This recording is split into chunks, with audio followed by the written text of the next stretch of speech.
Remy Raven in the Soda Factory. No one knew much about Remy Raven, the genius behind Raven's Soda Co., except that their creations were legendary. People said their sodas could brighten the darkest days. Yet no one had seen Remy in years. The factory, hidden behind towering gates, was as much a mystery as its owner. Then one day, a message appeared on soda bottles around the world. 10 golden coins have been hidden in 12 packs of Raven soda. Those who find them will receive a tour of my factory and a prize that will change their lives forever. The world erupted. Stores were emptied as people searched for the coins. Friendships were forged and broken, families bonded and argued, all in pursuit of a chance to meet Remy Raven. Chapter 1. The Coins. Miles Lambert, a quiet 14-year-old, never thought he'd find one. His family couldn't afford Raven's soda. But one day, walking home from school, he noticed an unopened can lying on the roadside. Something about it seemed special. He took it home, ignoring his sister's pleas to open it immediately.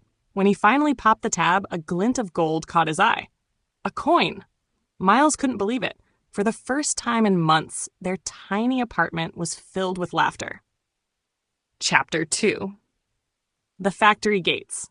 On the day of the tour, 10 children gathered outside the gates of Raven's Soda Factory. The gates, shaped like 2 enormous soda bottles, loomed before them.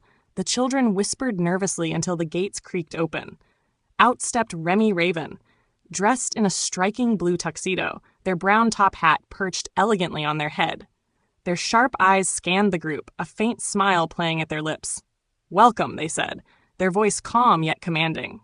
"You stand at the entrance of my life's work, but only the worthy will leave with the prize. Follow me." Chapter 3. The Fizzing Forest. The first room was the Fizzing Forest, a magical place where soda bubbled through the air like rain. Trees grew bottles instead of fruit, their branches sparkling in the light. "This is where every soda begins," Remy said. But beware, these trees don't tolerate greed. One boy, eager to taste a shimmering blue soda, plucked a bottle without asking. As he took a sip, his body began to bubble and fizz. His eyes widened in panic as he floated upward, vanishing into the soda mist. The remaining children froze. Remy tipped their hat. Perhaps he'll learn to listen next time. Come along. Chapter 4. The Cola Sea. The next room held a vast, bubbling ocean of cola.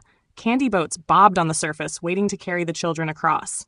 "Choose your boat and row carefully," Remy instructed. A girl named Violet, impatient to win, dove straight into the cola, ignoring the warnings. The thick liquid pulled her under, and she disappeared without a trace. Miles and the others rowed carefully, listening to Remy's instructions. When they reached the other side, Miles couldn't help but ask, "Why do you let them disappear?" Remy's eyes softened. "Some lessons can't be taught with words, only experience." Chapter 5. Melody Springs. The group entered a room where soda fountains sang as they poured. Each note created a melody, and the air buzzed with music. "Music," Remy said, "is at the heart of my creations. Every soda has its own song." Miles noticed Remy linger near one fountain longer than the others, their gloved hand brushing its surface. He stepped closer. "Do you miss something?" he asked softly. Remy looked at him, startled. For the first time, they seemed vulnerable. "I miss a lot of things," they said, almost to themselves. "But we're not here to talk about me. Come along." Chapter 6. The Truth. By the final room, only Miles, Drake Benson, and 2 others remained. This room was different. Cold, quiet, and stark. "This," Remy said, "is the heart of my factory. It holds the reason I built all this." In the center of the room was a glass case. Inside was a crumpled blue beanie and a soda can with a hand-drawn label. "I started Raven's Soda because I wanted to make people happy," Remy explained. "But I lost my way. Now I'm looking for someone to help me find it again." The children looked at each other, confused, but Miles stepped forward. "You don't have to do it alone," he said. Remy studied him for a long moment. "Maybe you're right," they said. Chapter 7. A New Beginning. In the end, Remy chose Miles and Drake as the winners.